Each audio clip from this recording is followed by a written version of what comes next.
Hey guys, so in today's video, I want to show you how I go about painting some river rock.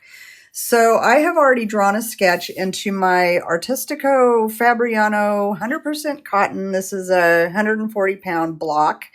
It's a 7 by 10. I really like this actually. It's extra white.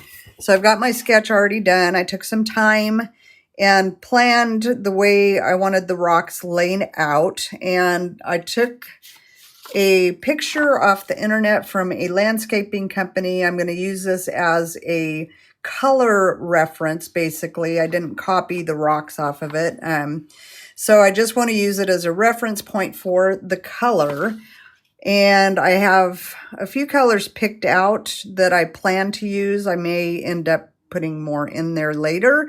But for the most part, I'm starting out with a Bronzite Genuine by Daniel Smith. This is Burnt Umber, Daniel Smith also. Ultramarine Blue Deep, that's Holbein. This is Titanium White Holbein. This is Amethyst Genuine, Daniel Smith. And this is Core Quinacridone Burnt Orange. And as I say that, I pause for a minute because I want to tell you that there are differences in brand to brand. So I do use a burnt orange, quinacridone burnt orange from Daniel Smith. But for this painting, I'm going to use the Core. I should show you the difference really quick. So I've got... This is my swatch that I use to kind of plan the colors that I want to start with on this. But I just want to show you, here's my Daniel Smith burnt orange. And I've got a little bit of the Core on my palette. And you'll just see, this is a little bit more corally than the Daniel Smith. So I chose, isn't that amazing, the difference actually between brands? They're same name, but not totally, but really different coloring. So I want to use the Core for this little project. And that is my base layer that I'm planning to use with the colors I just mentioned. So a couple of things about painting this that I want to keep in mind and that you should maybe think about too is, first of all, I want to do a bit of a vignette. I'm not going to fill in the whole thing with rock. I'm going to do some fading out around the edges. That's what a vignette is. It's fading into the background without a definite border. And then because these are river rock, they are soft and round. There's no hard jagged edges on them. So there's a lot of nuances between the light and the shadows. So we're going to be using some blending and softening techniques to suggest form, and then also be doing some glazing and layering. So with that, let's get started. I want to start with a mixture of the base colors. So I'm going to start with mixing up some puddles. I've got my Ultramarine Blue Deep. I've got Titanium White there, so if that gets mixed in there, it's okay. I'm going to put a little bit of the Burnt Umber in there to gray it down. So this is a really nice gray. Burnt Umber, Ultramarine Blue, Burnt Umber Cobalt Blue. Burnt Umber is great for graying these blues down, and also you could use burnt sienna. So if you don't have the colors I'm using, find your own color inspiration and work on a color palette that you want. I think it's really important to think about that ahead of time so you don't get, it's so easy to get lost and muddled up if you have too many colors to choose from. So to limit it a bit is really a smart idea. So that's why I chose to do it this way. And I think I'll add a little, I'll add a little extra blue on one corner here. So I have a grayed down blue and a more blue. I'm using clean water. This is a number 10 Utrecht brush. And I'm going to get some of this bronzite. The bronzite is a granulating color, which I really like a lot. And then we'll get some of the burnt orange. It's really important to have enough mixed up because we don't want to stop. Whenever you stop, the paint is still drying. It doesn't stop with you. Keep that in mind. It keeps drying. It is not going to slow down in that process.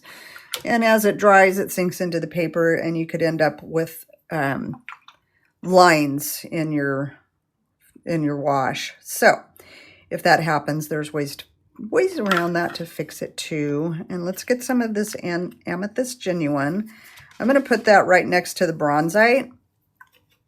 Those guys kind of neutralize each other too, so we get a little grayed down muted,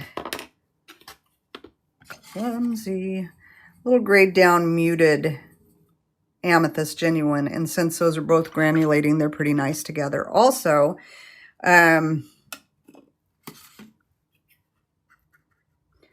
with this burnt orange, I can put a little bit of the amethyst over here on the corner, and we can do a little bit of those together as well. So I'm going to start by, oh my gosh, I'm going to start by making a mess. That might be kind of nice actually when it's all said and done. I'm going to start by getting my paper wet. My brush has still a little pigment in it, but I'm just going to go really actually out to the edges. And that'll, see how that kind of settled, but it's spreading. It's okay to leave some paper that's not completely wet because that could be nice too. So just getting this pretty much for the most part wet. We don't want it to be puddly, but there needs to be a sheen on the paper. So I'm just going to make sure that most of that is covered and it's still got a nice sheen. And then we're just gonna grab a little, and I just grabbed a little extra water and start dropping that color in. Slap it down. And in order to create variety, I'm going to pull from the other puddles as I go. And I'm going to come along here and soften that so it fades out a bit.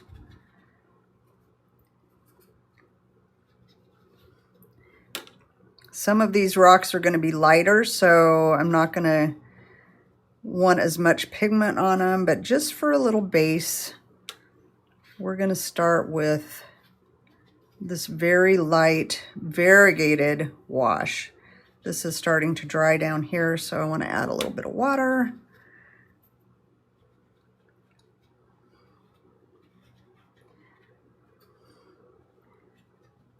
I love how the core just bursts. It really is a beautiful color. Let's come in here with a little of that bronzite. And maybe a little bit more of the amethyst here and there. Picked up a bit of that.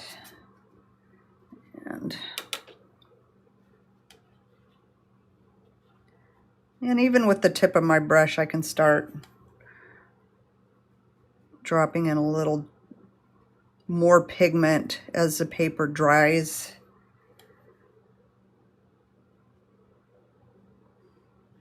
But don't get carried away with that. What we were aiming for here is just a very basic first wash to start our painting. And what I did right there was I just kind of rinsed my brush out of the color, got most of the moisture off, and lifted some of the excess that was there that I thought would be kind of nice to clean that edge up. So there is our first layer. Let's let this dry, and then we'll come back and start working on layering to build up the form of those rocks. Okay, so here it is dry. Very light. You don't want this layer to be too dark because watercolor, you can't go back really too easily and save your whites. So, or rescue your whites. There is lifting that you can do, but if you can start lighter like this, it's better. So I'm trying to think of the next step. I'm just doing this as I'm doing it. So I had originally thought maybe I'd start with layering some of the, starting with some of the rock. But I think what I want to do instead is go in and do a little negative painting around those rocks to begin with. Oh, geez. I'm so good at splattering. That can be part of the painting. I think it would be nice to have a little splatter. Anyway, so let's get a little dark mixture. I think I'll also add some of this quinacridone burnt orange into this puddle. So the blue and the orange, basically because there's a lot of red in this, it kind of gives me a purpley gray, which I'm rather liking. So that's where I'm going to start. Did I already say I went to the number 6 velvetouch round? I don't think I did. So I'm going to have a paper towel handy so I can control the moisture in my brush. But what I'm going to start out doing, I think, is just getting a little wet around these rocks. So when I drop the color in, it will spread rather than me having to hurry up and get it moving. So if you see that, it's softening as I'm putting it on there. And also, I'm going to add just a little bit more of the brown in there. Oops, there's a rock there. So just, again, using a variety of color as I work around. And as I paint around that rock, the rock starts coming forward. Now right here, I didn't add any water, so I just rinsed my brush off and it's damp, and I can feather that out a bit and soften that out. And also, this is going to be somewhat in the shadow, this side of the rock, so I got a little moisture on my brush, and to soften that edge, I just come right along with that damp, not wet brush, and then that edge is not so hard, such a sharp edge, because this is round, remember. This I might want to leave as it is, and this as well, but this side is more in the shadow. I'm imagining the light coming from this direction, so that would make sense that this was light against dark, and this was a little bit more in the shadow, so it would be a softer edge as the light is coming this way. And this too, the light would be hitting there. So those are just little things to keep in mind. Now I'm going to mix a little more of that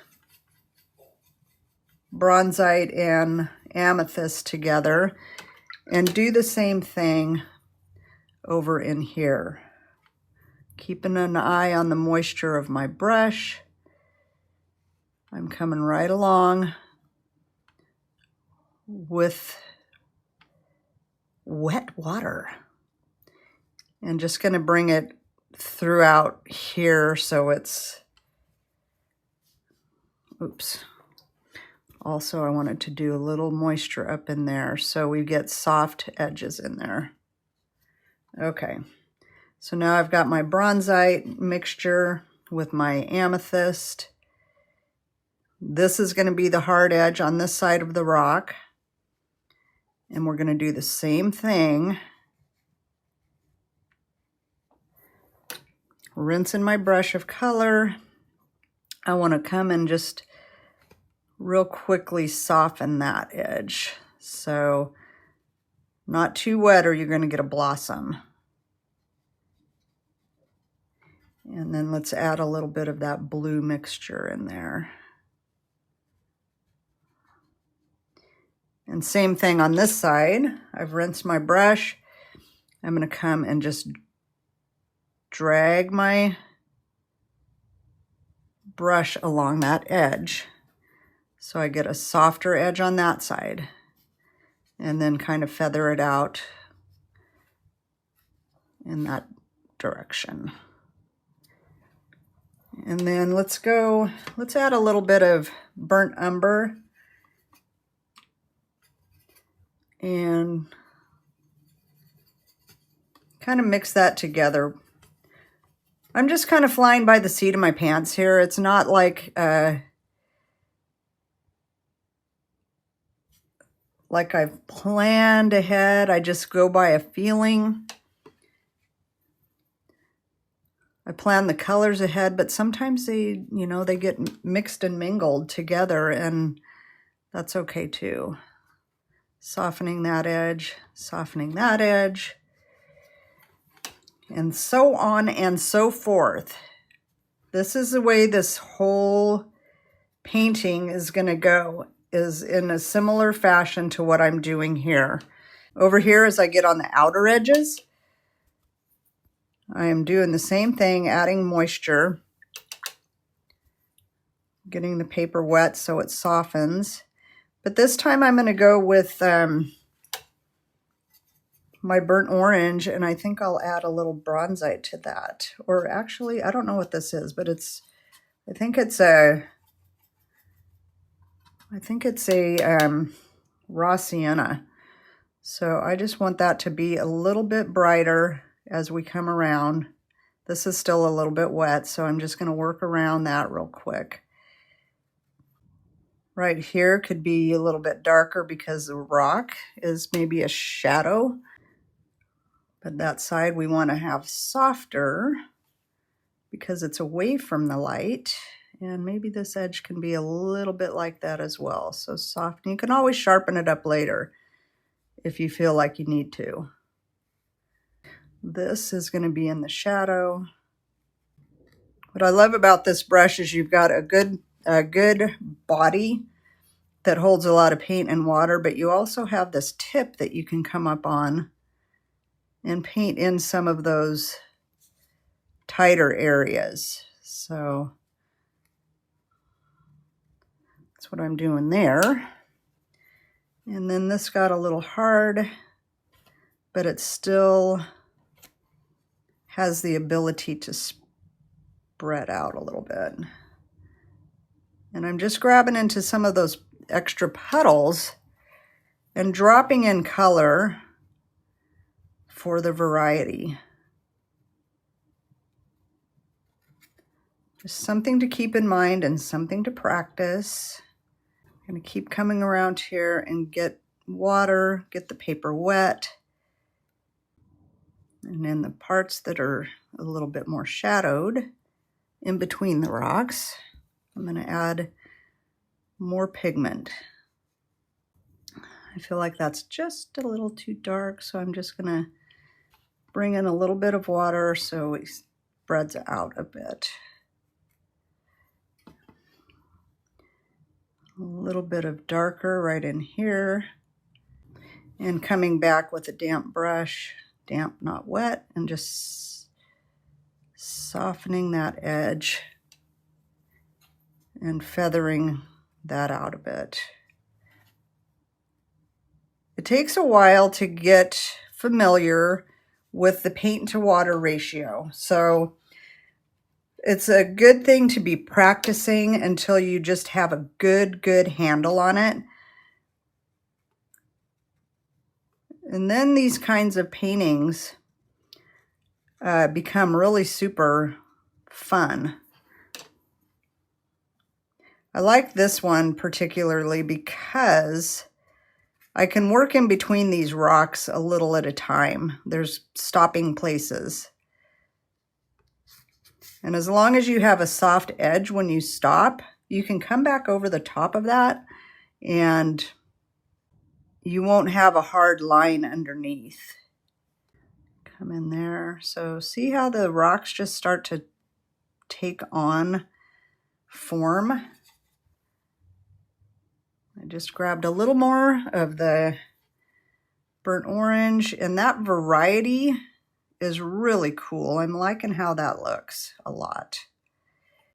And I believe the color that I'm using here is going to be pretty easy to lift, to go back, and this paper does pretty well too.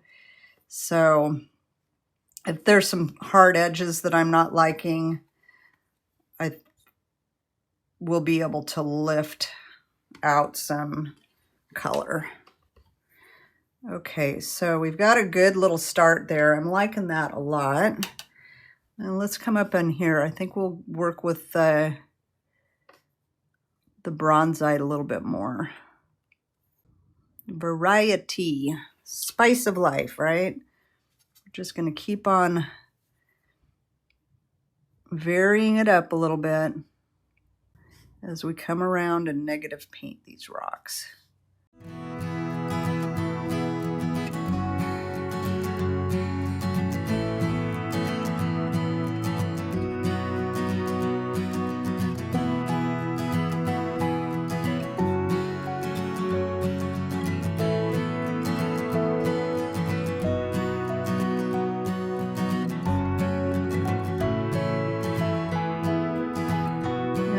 Back over with other layers too to darken some of this, so I'm not so worried about some of the imperfections, and plus it's dirt probably under there, which is imperfect in and of itself. So this is a bigger area. I'm going to just get that wet, get all of this wet. And as I come over here, I like to bring in some more of that beautiful burnt orange. In my mind, I'm thinking about where the deepest shadow part of this would be, and that would be on this side of the rocks, on the left side, because the light, again, is coming from this direction. That's what I determined in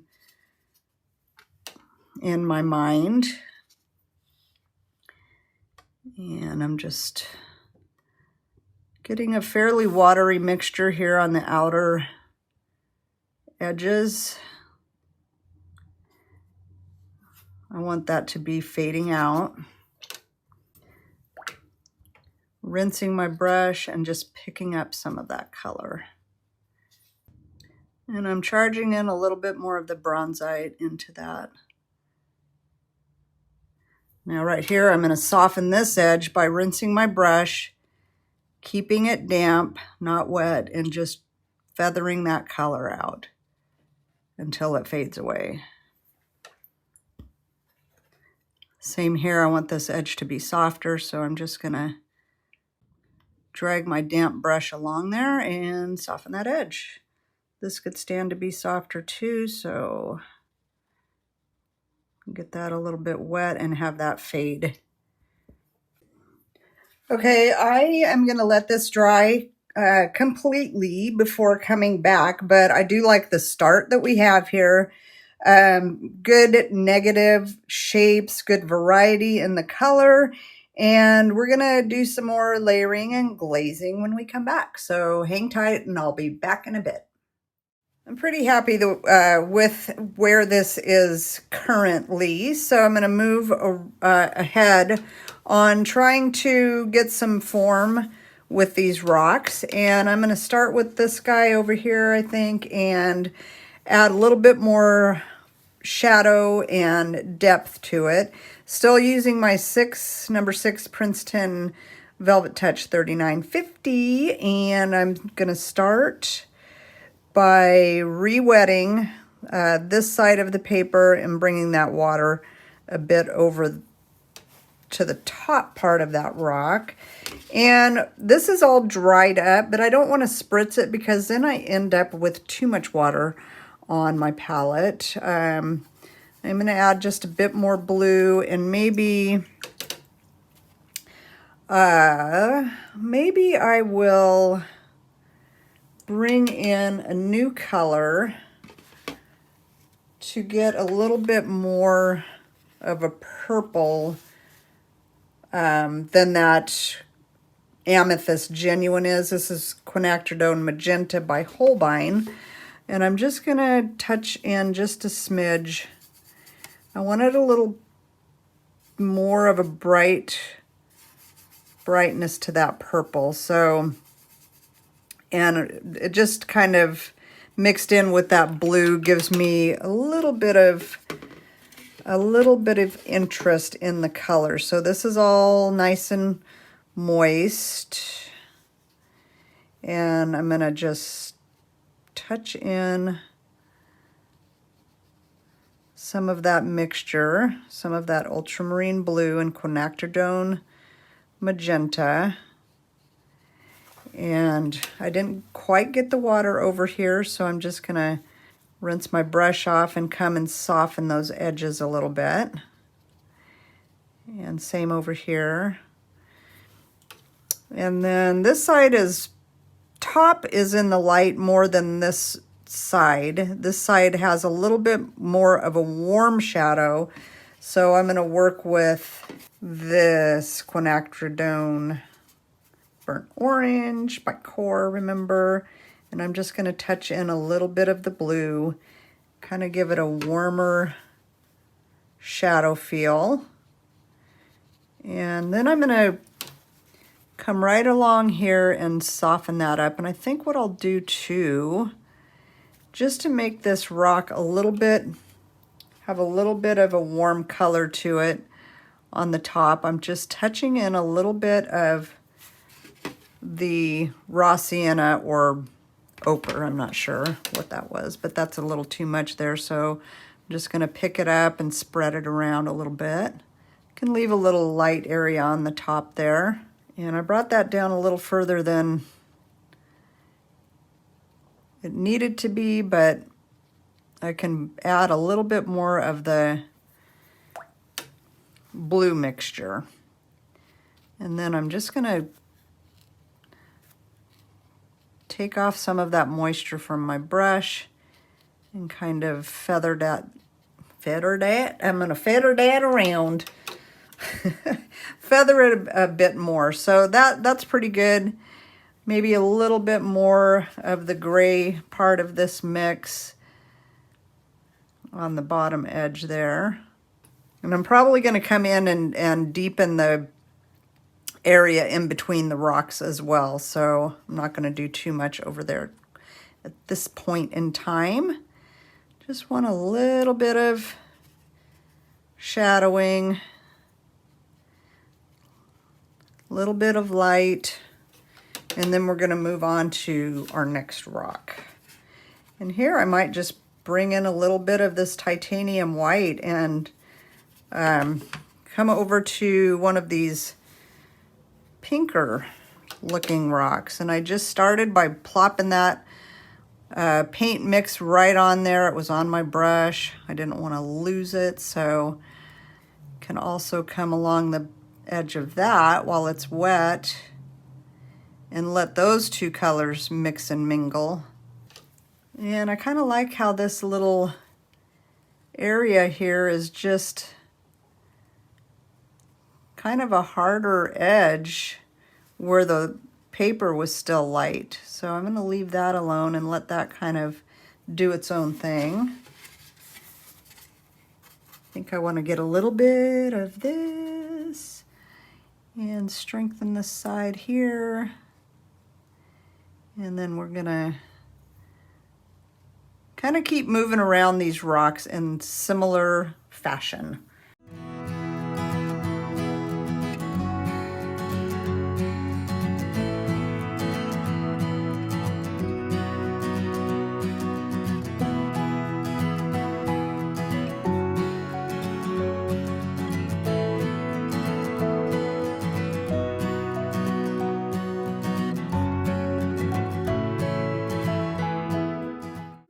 this is how we're just going to keep going until we've got these rocks the way we want them. Some of these that are a little bit smaller, just to give that impression a little bit more, can make them a little bit darker, like they're hidden a little bit.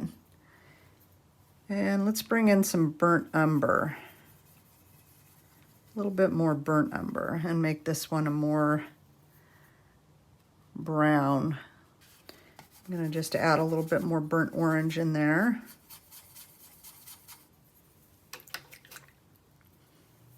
I don't want that super bright, so I put a little more titanium white in there. Let's go over to this guy and start on that shadow side. And we're just going to watch that blend using the side of my brush, and I'm kind of just dappling, I guess you could say. And same thing, just coming along here.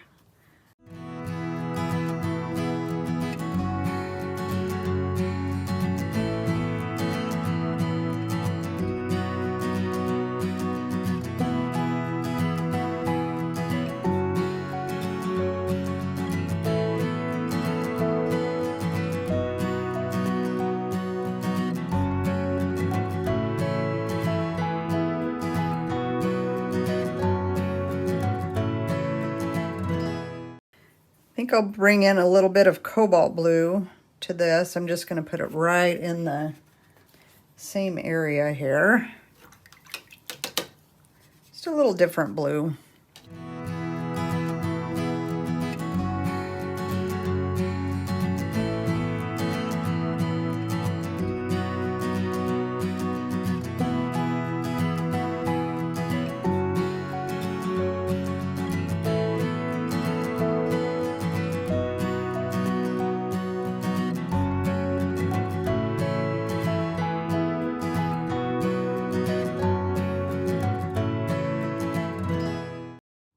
Coming in here and softening a little bit so that kind of blends into the ground. I'm kind of liking that more muted with the just a softer pastel look to that. And you can see sometimes I'm just going right into it without moistening the paper.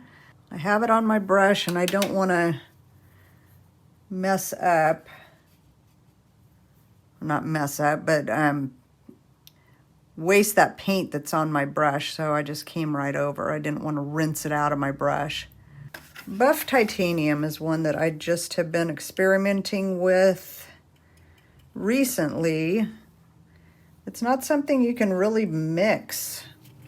So I bought a tube of it, and I'm just gonna pick one of these rocks to be a lighter, more bone color. It's kind of more of a bone color.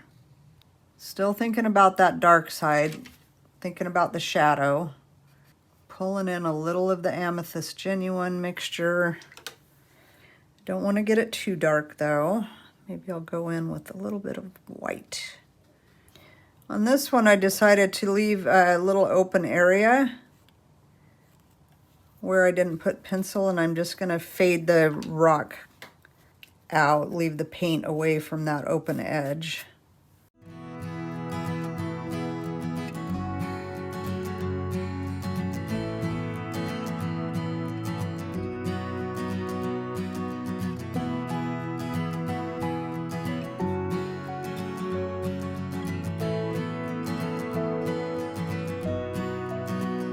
I'm going to come right along this edge here. Add a little of that bronzite just so those edges blend together, so I don't have a hard edge there.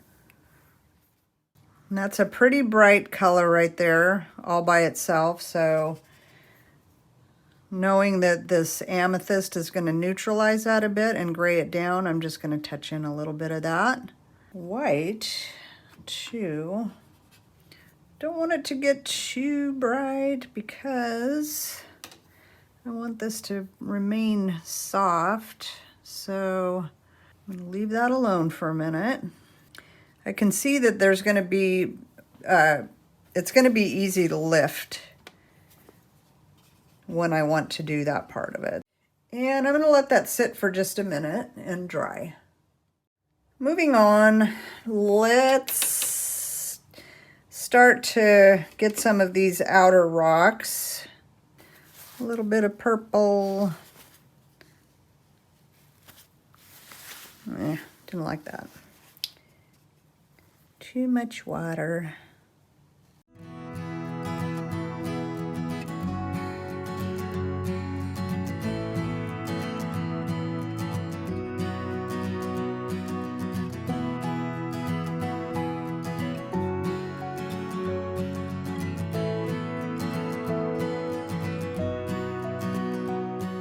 As the painting progresses, I need to get bolder with the color as I build up the layers. This right now looks pretty flat. So in order to give it more depth, I'm going to have to take a step at a certain point and make my colors darker and bolder. So that's always a fun part for me, but it is kind of intimidating a little bit if you're not used to putting down bold color. You've got to have a little bit of courage, like, you know, courage. This is, I'm not sure if I'm even going to say it right, Imidazone Brown by Holbein. Please forgive me if I butchered that word, but I really do like this, this brown.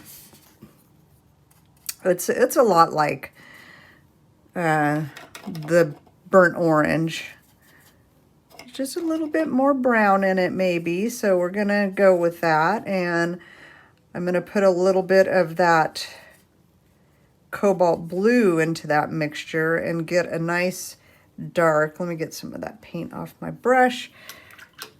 And then on this one, I'm going to, let's see, where do we want to put that beautiful color? Maybe right here. And starting wet, I'm just going to let that soften by itself and leave some of this edge, some of this light on the top, like there's some higher parts, stronger light. Actually, let's do this. Lift out some of it. I'm going to kind of square off some of that and soften some of this. And I just came along the bottom with that blue, cobalt blue and quinacridone. And I can decide later what I want to do here. I felt like I wanted that edge to be just a little faded and softer, so let's see, there's a lot of red over here, so let's bring it up here and do one of these guys.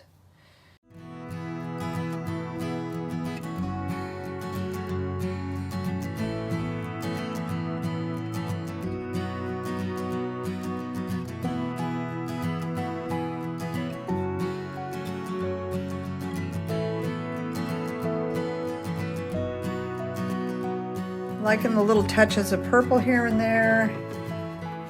Let's do some more of the blue just to get a pop of color in. If you look at the reference photo, there's a lot of blue in the rocks. Real blue, blue, blue, blue, blue, blue. Maybe it's the way the picture printed out. Maybe not. Who knows? But I'm going to go with it because I like that. Cobalt blue. And just going to kind of tap that around a little bit. Spread that color out. Lift out a little here. Gray down a little edge over here. And coming in and softening a little bit around that.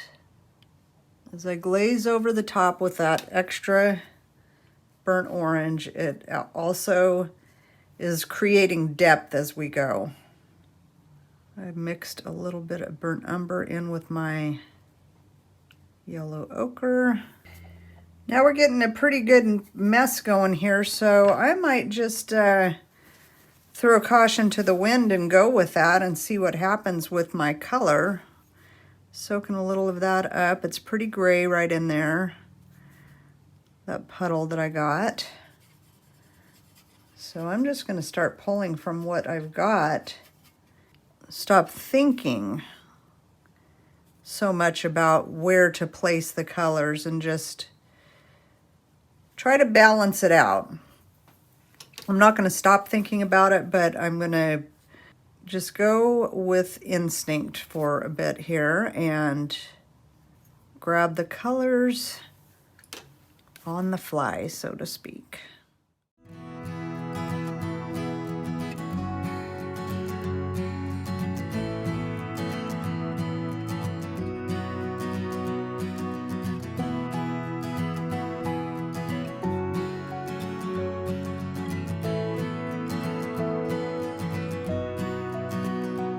Okay, so I do like where this is at, but I feel like this is a good time for me to stop because I want to take a step back and analyze where to go from now. And when you're looking at something for a long time, and these take time to paint, you know, you see some of these videos and they are sped up a little bit. So the real time reality is that it's time consuming. So your body gets tired, your brain gets tired, you need to step back, take a little break, and have a look at what's going on so you can come back fresh and you're not tired. I feel like when I get tired, then I start being a lot less thoughtful about what I'm putting down onto the paper. So it's always a good idea to stop when you're, you know, listen to your body. When you're feeling tired, listen to your body. Go take a break and sit down. So that's exactly what we're going to do. And take a step back, and then we'll come back and look at this again and do some more layering. All right, well, confession time. I stepped back for probably at least a week before I came back to this. Just, you know, get so busy at work and other things come up. Anyway, I want to get this finished. So we're at the place where there's a need to add some contrast to give this more depth. And that's where you have to be bold and courageous. You gotta get in there and really mix up some darks. And I like to mix up my own darks rather than a tube black, although I do find myself using black for different things, but not necessarily for shadows and dark areas, because a tube black can tend to be a bit flat. So I'm going to go in and mix up some darks, and here it's more of a bluey, and here's more purpley. You got some brown areas, and I think I'll do some more negative painting. That's what I'm intending to do, to put a couple more rocks in here, so they're not quite so spread apart. So let's see how that works. I've still got my dried paint here on my palette. This one's got the purple area. I don't even remember what's on there, but I'm just going to kind of mix them all together. The yellow ochre, I think that was over there, is kind of spilled into this area. And I'm going to pull in a little bit of Carbazole violet to that. That's going to darken it. So the way to mix up your own darks is basically you need a dark color to begin with. You're not going to get a good dark if you're mixing, say, yellows and lighter colors like that. They aren't dark at their very dark at their darkest point, so they're not going to make something that's dark enough to go into these little areas. So I've got this Carbazole violet, and a good one to mix with that to get a nice dark is some kind of green. I've got Hooker's green that I'll just start mixing in there. That's going to neutralize that purple. I also like the Daniel Smith burnt orange to bring into that. So I've got a nice brown for some of these areas that lend itself to more of a brown. I can do ultramarine blue deep. That's a Holbein color. And we're going to put alizarin crimson with that, which makes a nice reddish violet. And I can get, again, purple and green. I can get a dark from that mixture by adding Hooker's green as well that grays it down. I could also use probably phthalo green would be nice in that as well. I'm going to add a little bit more blue to that mixture. That's going to cool that down and get a nice, rather dark blue, shadowy color. Okay, so what better time to start than to start now? Although I think I want this a little bit more purple. So let's add a little bit more purple to that. Carbazole violet. All right, and I probably will be grabbing for other colors, but let's just start by coming into this little section right here with our blue. And we're really trying to get dark, more pigment, and I just switched brushes to my number 4 Princeton Velvet Touch just to get into these areas. So the thicker the pigment, the darker it's going to be when it dries. So keep that in mind. I'm rinsing my brush of the color, and I'm just going to spread this and soften some edges. Come right up against that. And I think just right in here, we'll just add a little curved line like there's going to be an underneath rock. And then I'll spread that. This is a little bit more tedious part of the painting because you're really having to paint carefully around these existing rocks, negative paint, and make sure you're getting the edges soft where it flows out into more of an empty area. I'm going to grab a little bit of this leftover mixture here and kind of drop it right next to the blue. Rinsing my brush, fading that out, rinsing even more. I just kind of want to fade that out into nothingness for the most part.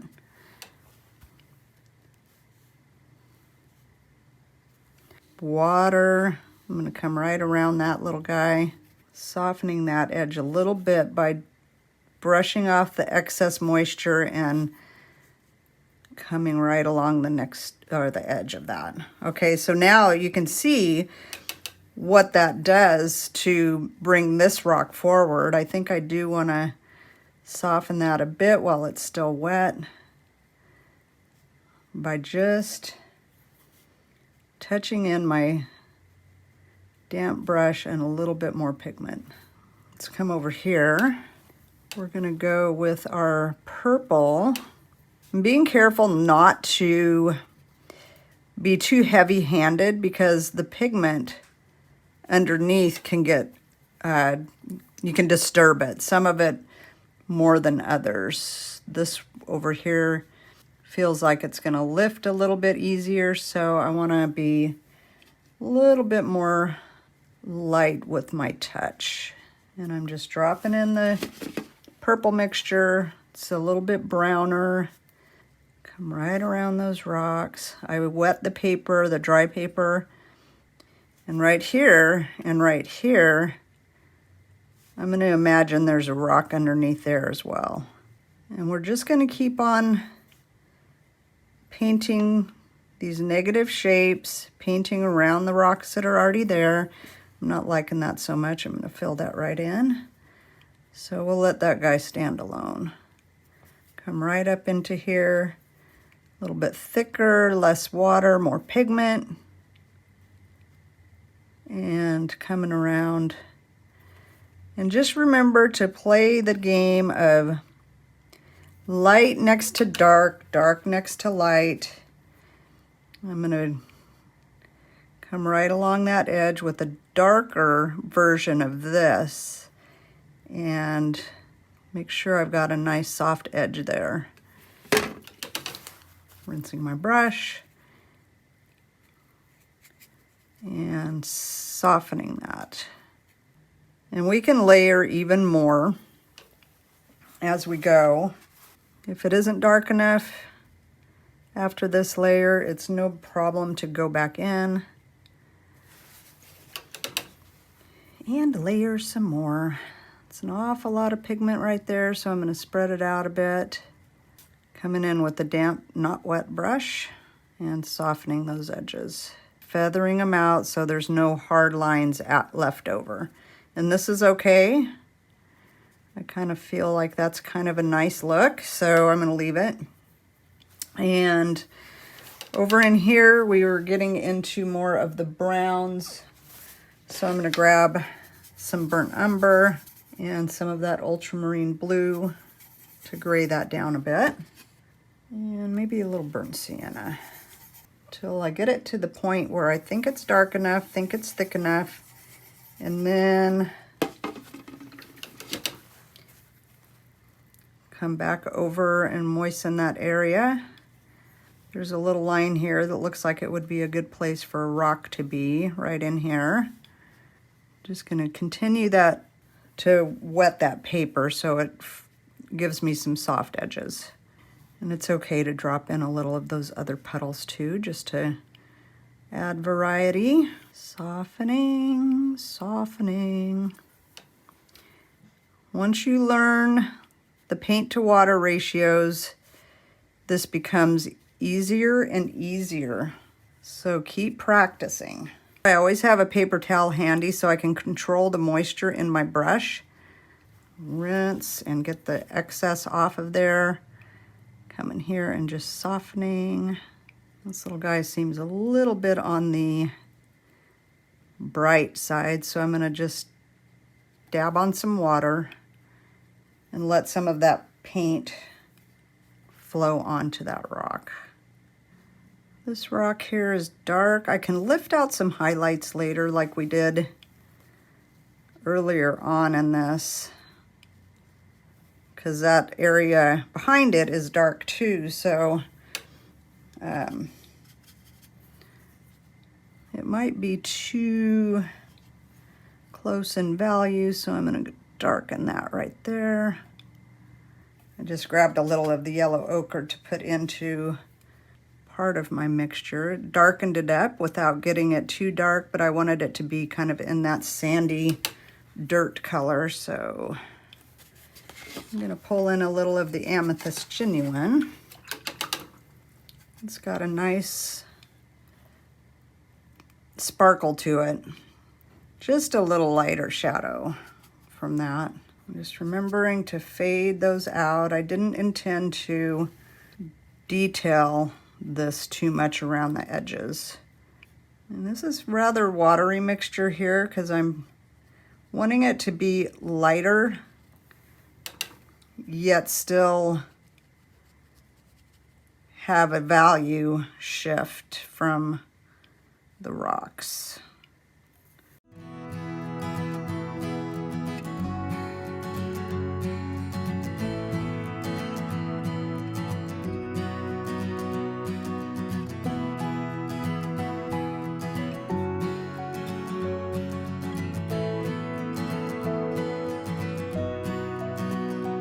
What you have to keep in mind when you're adding the water to the paper like this, yes, it'll soften your edges, but you have to be aware that it's going to dilute the pigment that you add to that. So it's liable to end up a little bit lighter than it looks when you first put it down. You can already see up here that paint has dried and it's quite a bit lighter. And ooh, let's come down here. We're gonna go with the purple. Look at that next to this rock. Isn't that pretty? Water right next to that. Pulling some of that color into it. It just softens my edge a little bit. And I'm gonna come right next to this one. That blue and the orange look nice together because they are complementary colors. I'm gonna soften that with water. And I'm gonna put a little bit of purple mixture right in here. Come right here too. Gonna get that paper moist right around those little rocks. And come right up against that too and purplize it. This gives it a three-dimensional look.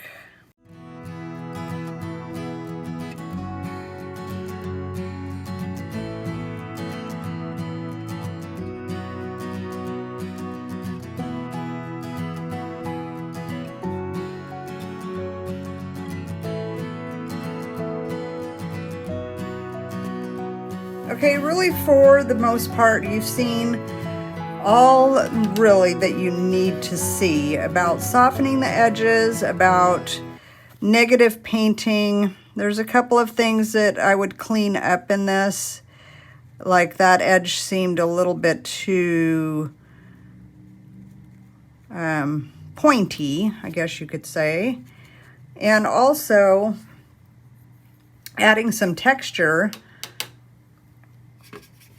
to this by doing a little bit of just dry brush, and then you can give yourself some blossoms just so you can have a little bit of texture to it. Don't be afraid. You grow as you go. So if you don't like the way this turns out, just do another one. And another one, and another one. And then, see, I made those splatters early. How about I make some more on purpose?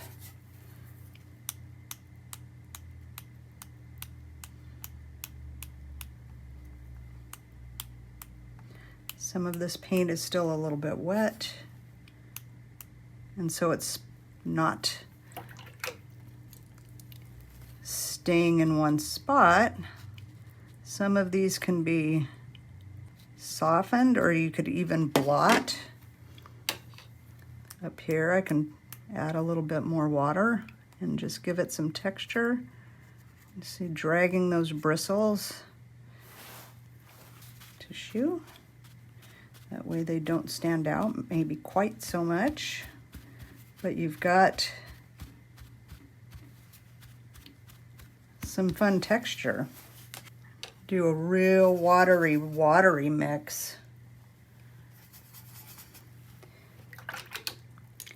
On drier paper, if it's watery and you go into the wetter paper, it's just gonna spread more. Here it's not gonna spread as much.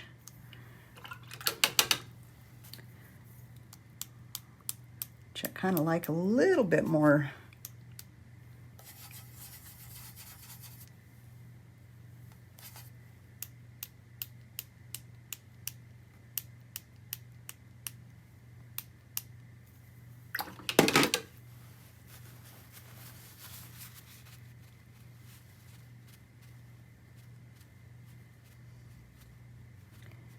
And it may look like on the video that I'm dabbing all of that off, but it's leaving its mark. It's leaving some texture behind. So that is going to be where I stop. If I keep going, this video is going to be a week long, but for the most part, I'm happy with this, and I think it's pretty well finished. I would probably, I may end up going back into it and darkening even more some of those deeper places within the rocks that are closer to each other. And I would do it in the same way as before, just layer upon layer until I'm happy. But you can keep on going with your layering. You just have to be careful about softening around that so it doesn't look like it's a hard edge. So if I can avoid it by softening, then I'm going to do that. Sometimes it's a little hard with these fine tipped ones. All right, I'm going to stop, and you have something to work on. Go Google search some rocks, and we'll see you in the next video. I hope you enjoyed it. Don't forget to hit subscribe, like this video, and we will see you in the next painting. Happy painting, you guys. Take care. Bye-bye.